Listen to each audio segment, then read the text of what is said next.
शिव जी के त्रिनेत्र की शक्ति। प्राचीन कथा है कि भगवान शिव का तीसरा नेत्र केवल एक अलंकरण नहीं, बल्कि ब्रह्मांड की अद्भुत और भयावह शक्ति का प्रतीक है। अगर ये चैनल आपको अच्छा लगे तो प्लीज लाइक और सब्सक्राइब करें। ये नेत्र उनके मस्तक के मध्य स्थित है और इसे ज्ञान व अग्नि का नेत्र कहा जाता है।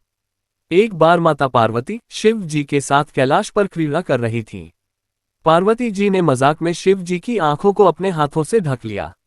जैसे ही दोनों नेत्र बंद हुए, संपूर्ण सृष्टि अंधकार में डूब गई और तापमान गिरने लगा। सूर्य चंद्र का प्रकाश लुप्त हो गया। तभी शिव जी के ललाट पर एक और नेत्र प्रकट हुआ, उनका तीसरा नेत्र। इससे प्रचंड ज्वाला और प्रकाश प्रकट हुआ, जिससे अंधकार हट गया और ब्रह्मांड में फिर से जीवन लौट आया।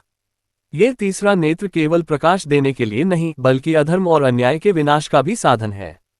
एक अन्य कथा में कामदेव ने भगवान शिव के तप में बाधा डालने के लिए उनके सामने प्रेम बाण चलाया। शिव जी ने क्रोधित होकर तीसरा नेत्र खोला, जिसकी अग्नि से कामदेव तुरंत भस्म हो गए। इसीलिए शिव को त्रिलोचन और त्रिनेत्रधारी भी कहा जाता है। तीसरे नेत्र का अर्थ है साधारण दृष्टि से परे देखने की शक्ति।